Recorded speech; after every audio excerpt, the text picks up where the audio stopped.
I'm going from there to School of Infantry. I'll talk about it now because everybody's passed away.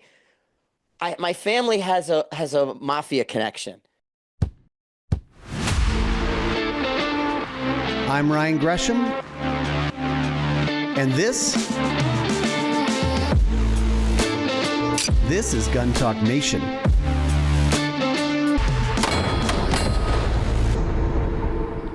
This Gun Talk Nation is brought to you by Tipton, Colt, Range Ready, and Smith & Wesson. Hey, welcome into Gun Talk Nation. Today on Gun Talk Nation, we got a special guest, a guy who's going to school us on rifles and precision and hitting things at, faraway distances. Frank Galli with Sniper's Hide. Frank, welcome in, man. Nice to be here. Appreciate it.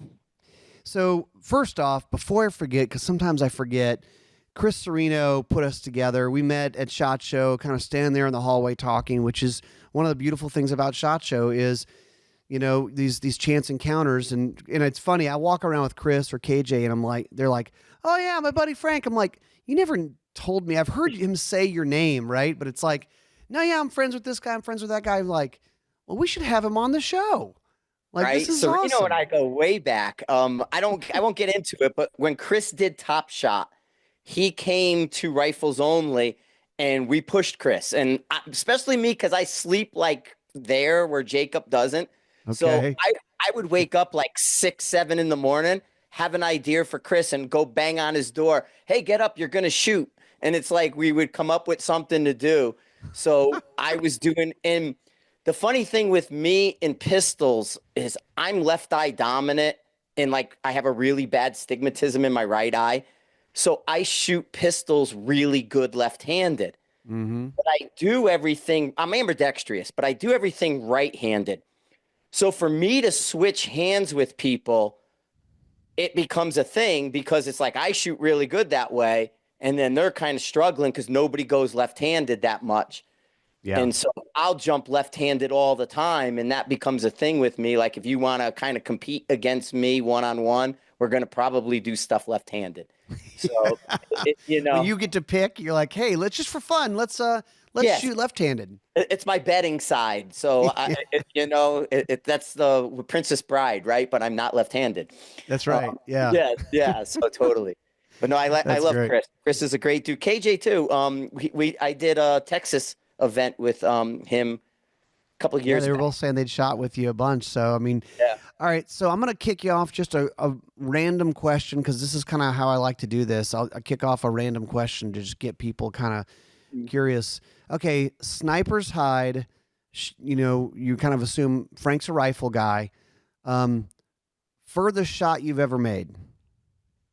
Furthest shot I ever made was 2,800 that I hit. I've shot to 4,000.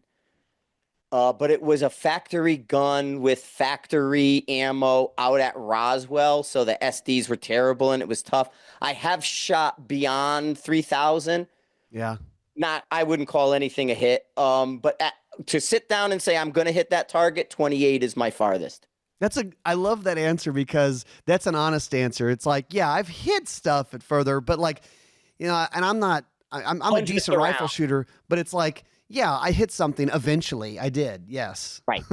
I can walk things in. I don't count that a hit, but to drop down and say I'm hitting that, and within 3 shots, 2,800 is the farthest I've shot. That's great. Boy, what's the time of flight of something like that? Probably 6, 8 seconds. I'd have to look, but it's one of those ones where you light a cigarette and you get up and you wait for the splash. Like, you can actually shoot at 4,000 and stand up and go to the spotting scope and probably still see it. Yeah. Boom. I want to. Yeah. You kind of sit there and it's like, okay, impact. You're like, damn. Yeah. There's a tricky place out by Roswell, and he's got a great facility. And so we were out there just launching them out at Roswell. And I want to say max ord is 1,500 feet above the line of sight. Oh my God. It's stupid crazy if you do the math. So for dummies out there who are just trigger yankers, explain max ord. That's in the center of, it's a little more than center, but it's the highest point that the bullet reaches before it hits the target.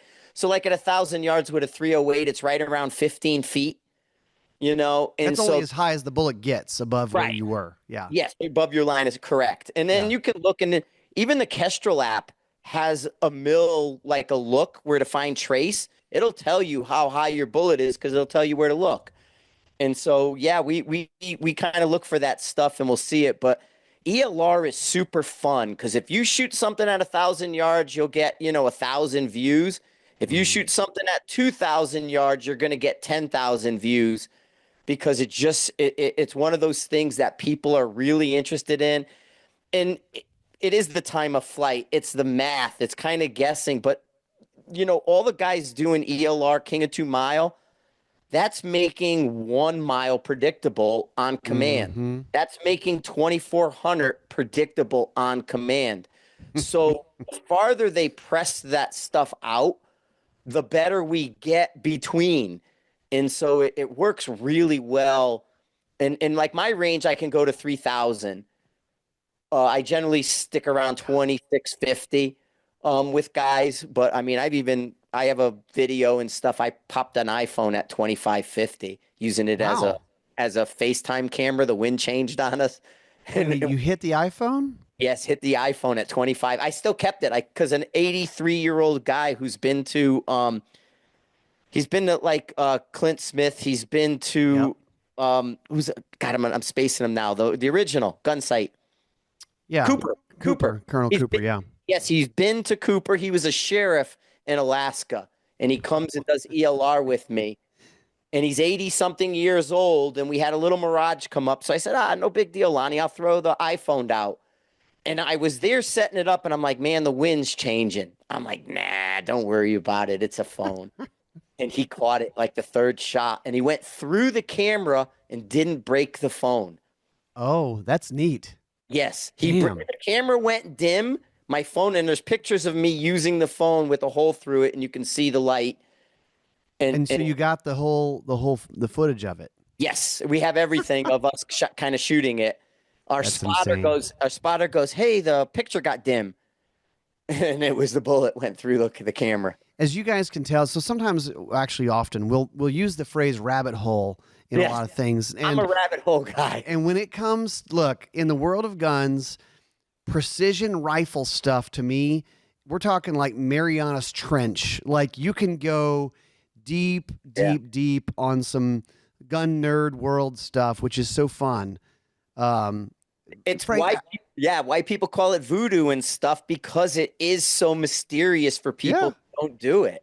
It's How math. did you get into this? I mean, I know you started Sniper's Hide, correct? Correct. Okay. Well, what happened was I went in the Marine Corps when I enlisted at 17, and I was tiny. I'm only 5'2", like on a good day, and I weighed Tactical 100. Leprechaun. Yes, the evil leprechaun, exactly. So I go to boot camp, and it's a thing, and that it's all the TV shows you've ever seen, and when you put me in that equation, it's incredibly comical. The things they say and what they do. So then I'm going from there to School of Infantry.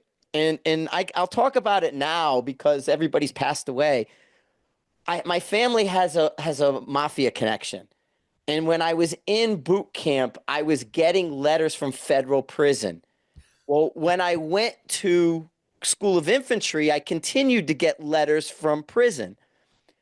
And people were interested. What are you doing and why do you have letters from jail? And it's just, oh, it's my uncle. He's going to school. And so these guys would come at night and be like, tell me stories. Mm-hmm. And so then they were like, you need to go to recon or you need to go here. And so that pushed me to these other things. And so I went to sniper school as a PFC. Okay. And it was actually a trip to New York for the opening of the Statue of Liberty. State Platoon was there, and I had done some. I went to recon school. Well, recon didn't want me because of my size, and Mm-hmm. there was drama around that. So they said, "No, you're going to the grunts." Well, when I get to the grunts, I said, hey, I want to go to sniper school. And I went to recon school. Here's what happened. And they go, okay. So they called from New York because we were opening the Statue of Liberty down to Camp Lejeune and said, hey, we got a guy. And they said, sign him up. Well, I had just gone from school to school to school. And so my unit had just got back from Okinawa and nobody knew me. And I said, oh, I'm going to sniper school. And they're like, shut up, PFC. You ain't going anywhere. Yeah. Well, we go to Bridgeport, California in September. October, sniper school comes up and I have orders. They're like, what? And I'm like, yeah, I'm going to sniper school. I mean, they were bent. So I ended up going to sniper school early. Well, I was the first special operations capable Marine Corps unit. And they divided us up, and I ended up going to the Gulf as a MAGTF. So I was in the 24th mile SOC. I got separated from that, or pulled out, and they created MAGTF 2-88, Marine Air Ground Task Force, to go fight Iranians. And they're like, who wants to go fight Iranians? And I'm like, well, what's the choice? And the choice was Norway. I'm like, I'm not Sounds going. cold. Yeah, exactly. I'm not going to Norway. I'll wear a t-shirt in the Gulf. I'm not layering up and wearing Mickey Mouse boots in Norway.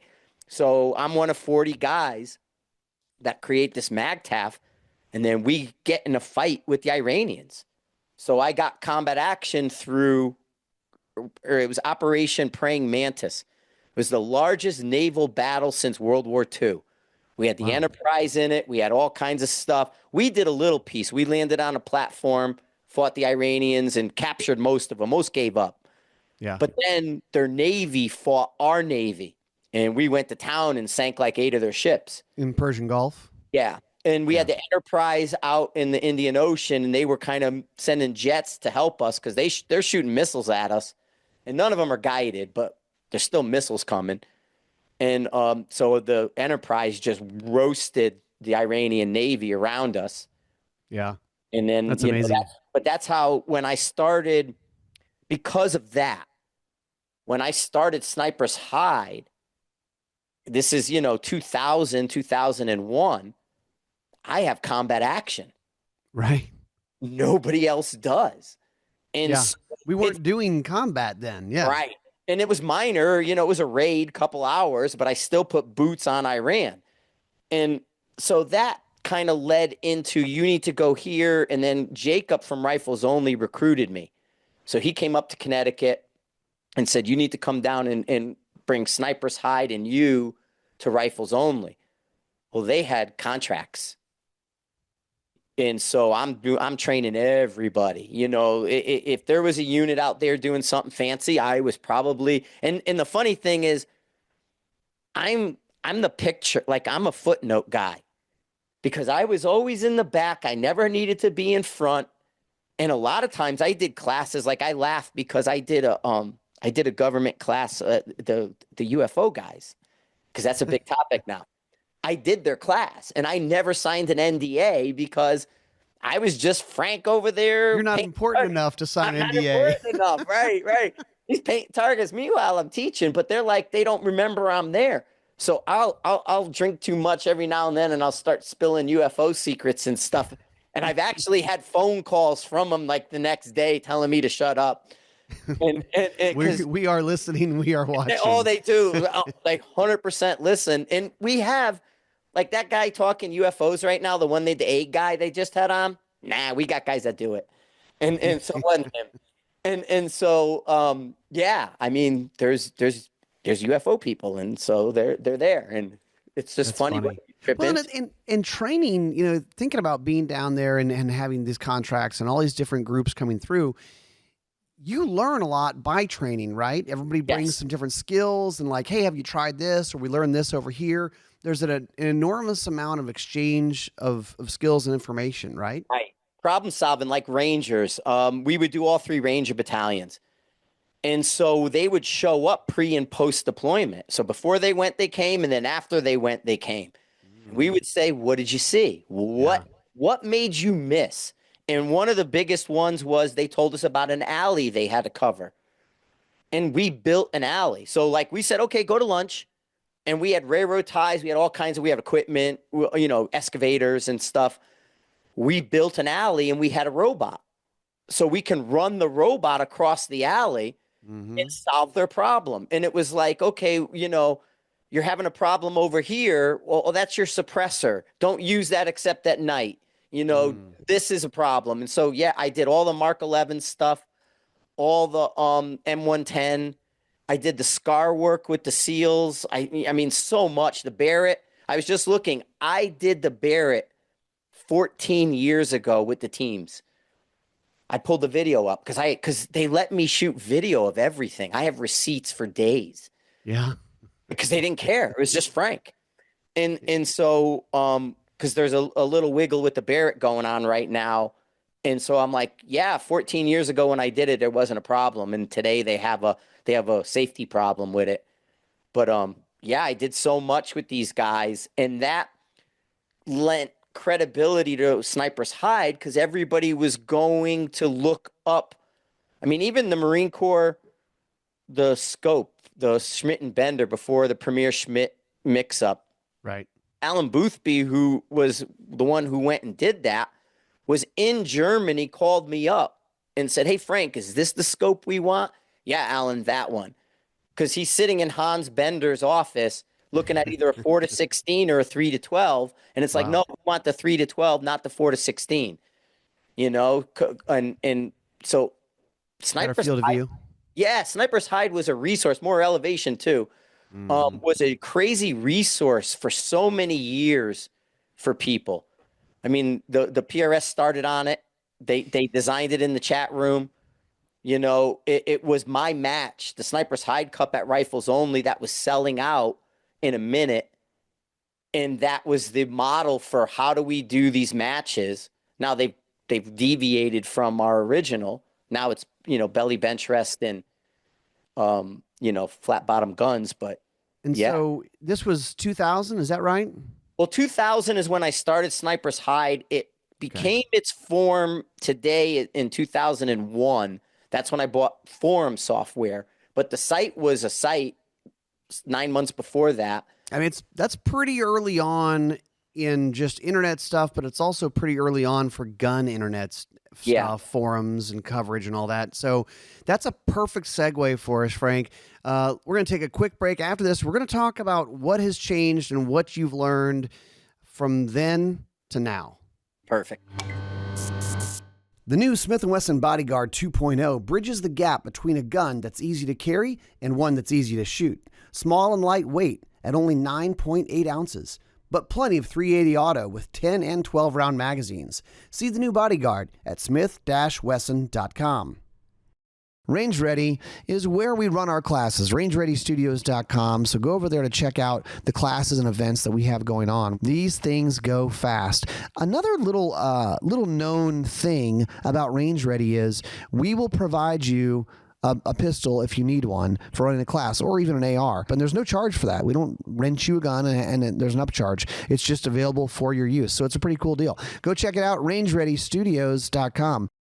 The beast is back, the Colt Kodiak, ultimate companion for big game hunting and personal carry. Crafted from stainless steel with an unfluted cylinder, this firearm is perfect for demanding conditions. Experience superior control with the 4¼ ported barrel designed to minimize muzzle lift and recoil in this stout 44 Magnum. 6 rounds of 44 Magnum. Go check it out over at Colt.com. The Tipton Best Gun Vise 360 sets the benchmark for firearm maintenance and care. Born from Tipton's legacy of developing premium gun vices, the Best Gun Vise 360 redefines versatility, innovation, and precision in firearm support. Engineered with an ingenious ball head design, the Tipton Best Gun Vise 360 boasts unrivaled adaptability, effortlessly accommodating any conceivable orientation. To learn more, go to tiptonclean.com. That's tiptonclean.com. Hey, thanks for listening and thanks for watching this podcast. If you like what you're hearing here, we would love it if you would subscribe. So that way you get to find out when we launch new episodes. So you'll be the first to know and the first to listen. Also, another way you can really help us out is if you like what we're doing here, go leave us a review and rate the podcast wherever you're listening, whether that be Apple, Spotify, or any other podcast listening service. Rate us, review us, and thanks for listening. We really appreciate it. Frank, you're like the Forrest Gump of precision shooting.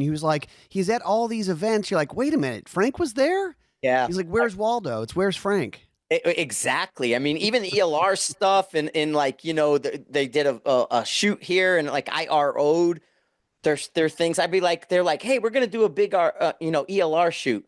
Oh, I'll RO it. And all I am is the RO. Mm-hmm. And I'm bringing all the teams up and I'm talking to everybody. And the thing is like, Brian Litz is there with his computers and everything. And I go, and I even have photographs. Hey, Brian, what are you going to use? How you doing this? What's your numbers say?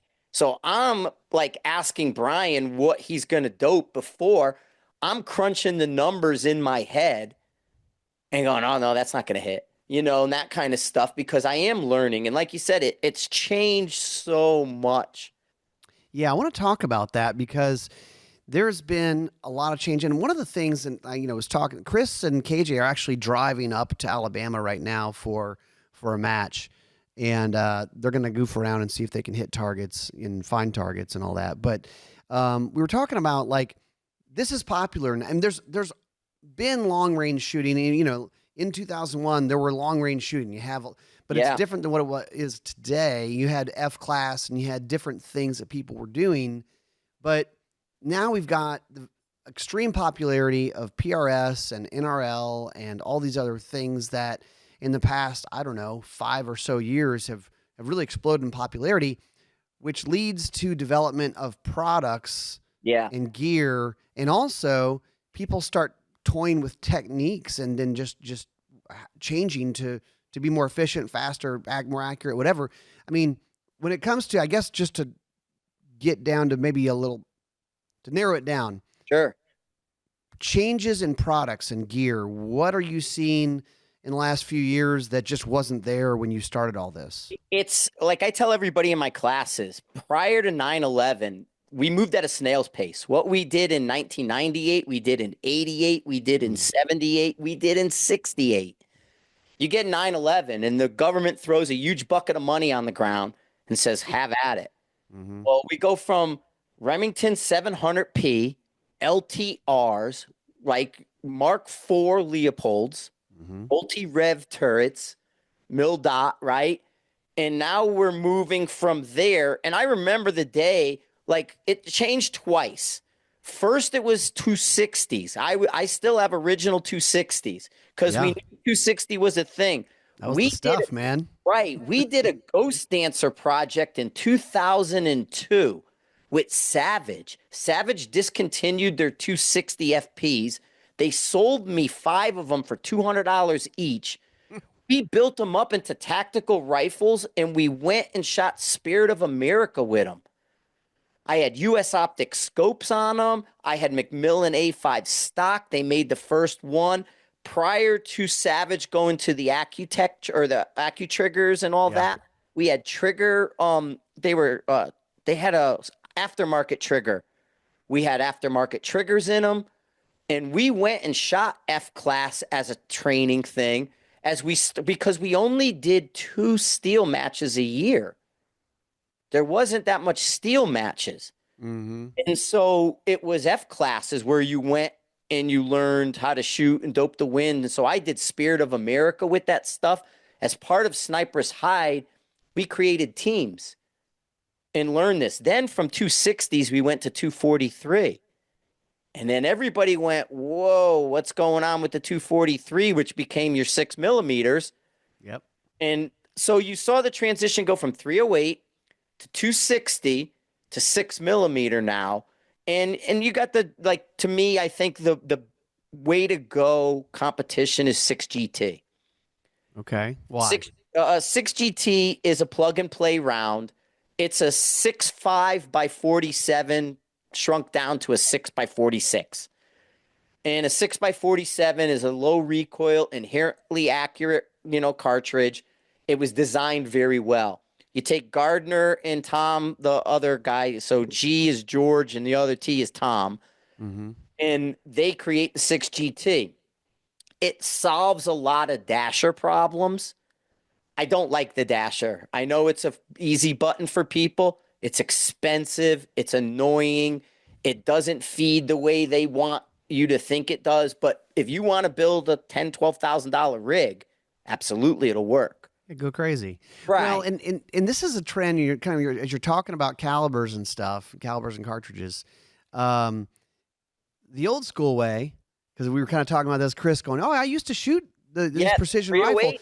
It was It was 308. 308, or it was like, let's get a magnum that shoots flat, right? Yes. And now, if you told somebody you're going to bring a 7 mag or a 300 Win mag to a PRS thing, they look at you like you have No horns growing long out of your action. head. Right. You're not doing long action. You're not doing heavy recoil. That's why they do 4-chamber brakes. They're doing everything in their power to stop the gun from moving so they can see it and they're not affected by recoil.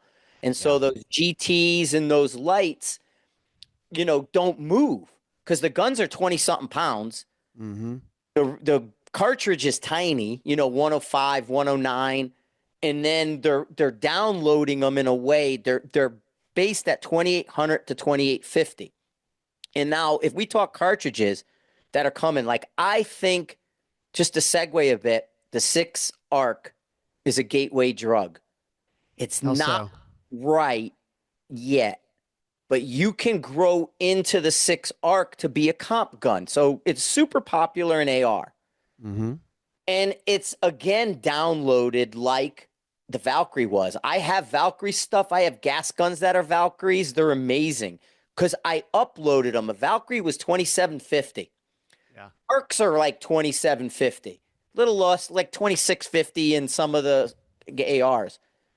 The sweet spot for a 6 mil is 2800.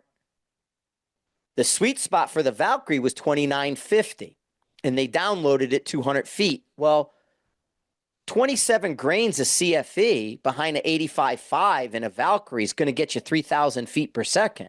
Mm-hmm. Now your 85.5 is doing what it's supposed to. Now you're in the 22 GT, in the Yeah, 22 arc, a nice right? BC in a 22 caliber bullet, right? Right. So now you go to 6 arc, same thing. In a gas gun, it's a tick too slow. You're going to top out like 600-700 yards in a PRS match. But if you hand load that guy and all you need to do is hit 2,800, you can even drop the weight down a little in your bullet. Well, the arc can do it. So now you get everybody with this inexpensive arc infrastructure, put them in a inexpensive bolt action, like a Bighorn Origin is $800. Get the bolt head for the arc is another 100. So now you have a custom action for less than $1,000. You could do 6 arc with. In their pre-fit barrels, they do a Savage fit. So We're 6 kind arc, of we're kind of in a I golden don't know, age. a golden age Yeah. of like being Well, able to tinker and toy with doing rifle builds and all this stuff. There's just so many options. it's switch caliber. Like I'm a terminus guy. I shoot terminus actions on top of my AI. So factory gun, I'm an AI guy. For custom, I'm a terminus. It's all switch barrel. I mean, I'm Mm-hmm. laughing because my car's at the dealer right now being worked on. My bolt, my spare bolt, because my terminus, I have 2 bolts. I have a PRC bolt and I have a regular. My regular bolt is in the pouch behind my seat. And it's just there because because I'll switch caliber. So I just reach behind my seat of my car. I pull out the bolt that I need, switch it in my terminus, change the barrel, 10 inch pounds, and Mm-hmm. now I'm off to shooting. And so I can change calibers. Like today, my terminus is a PRC. Tomorrow, it'll be a 6.5 Creedmoor. I have the ARC stuff coming, so I'm going Yeah. to be running a 6 ARC and a bolt gun and pairing it to a gas gun because I do believe that's a path for people without spending a metric ton of money. The Tikas are fantastic. Your Rugers are fantastic. All those inexpensive, like the best you were asking earlier, like best bang, Yeah, arrow I want to bullet. know, like, because people want to know, like, well, yeah, he's talking about these fancy things that I've Yeah. never heard of, But like, what about a factory gun? Are they any good? Are they good enough? Absolutely. I mean, you have to like PRS people shoot a lot. Mm-hmm. If you're not doing about 4 to 6 hours a week practice, I mean, they're sponsored by ammo people. You need to be. That's right. I mean, these are a point between them, but the mid pack is the mid pack, right? You never move the mid pack. So who cares what you do as long as you're doing it for you? Right. If you're never a top 25 guy, you're there. It's a bowling league now. So you're there to improve yourself. You're there to kind of, so you can do these things and just grade yourself instead of saying, I got to be a top 10 guy is doing 10 to 30 matches a year, a season. It's a lot of travel and, Right. Not and everybody time can and all afford that. that. Yeah. So if you're doing 2 or 3 matches, you're never going to break into that top 25, really. But I like how you say that, Frank. Like, but that's okay because if your reason is I want to get better at shooting, I want to tinker, I want to maybe it improves my shooting, maybe it improves my hunting, right? And timing. and I just, Somebody else's rules, right? So you're operating under another person's rules, so you can't game it. None of us set ourselves up to train to fail. You know what I mean? I'm not going to go and do that. Like if I miss a win call, I'm gonna be like, nobody saw it. Oh, no big deal. Reload, reshoot, hit. Well, in a comp, that's not a point. Somebody saw you do that. yeah. And so it's like, you missed. And then you can't go like at home, the 4th shot's a hit. Well, in a comp, there is no 4th shot. You blew You don't it. get one. Yeah. Right. So that's where the benefit comes in, that it's another person's rules and you're meant to operate on command now. Well, that's the benefit, but I think the benefit comes from multiple disciplines. Like you're saying, NRL hunter, find it, range it, engage it. PRS is going to be right in front of you. You're going to walk 3 steps to a prop, drop your rifle on a bag. It's a single solution today. Your rifle's designed to work on a game changer. The game changer's designed to work on everything. And if you can master a game changer, you're gonna succeed to a certain level. Yeah. But the gear can get you to a certain level, perhaps. right, you could buy X amount of hits. You could probably buy yourself a top 35. You know what I mean? In some matches, but then if you want to get to the top 10, now you got to work. Yeah, it's the nut behind the gun. Frank, do you have time to stick around and keep going and do kind of a part 2?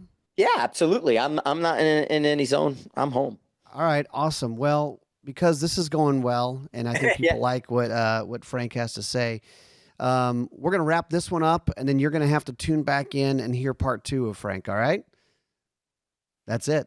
That's it for this one, and we'll be right back with more Frank.